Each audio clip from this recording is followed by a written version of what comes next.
რა რაოდენობის პრემიები გაიცა თავდაცვის სამინისტროს ადმინისტრაციის თანამშრომლებზე. საუბარია იმ პერიოდზე, როცა უწყებას დიმიტრი შაშტინი ხელმძღვანელობდა.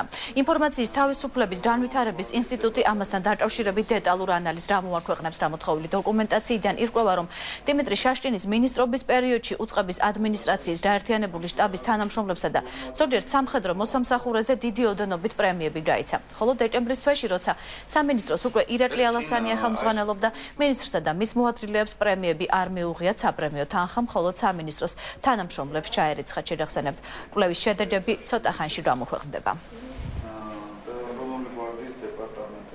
ოქტომბრის თვეში 21 თანამდებობის პირზე თავდაცვის სამინისტროში გაიცა 134,000 ლარი პრემიის სახით.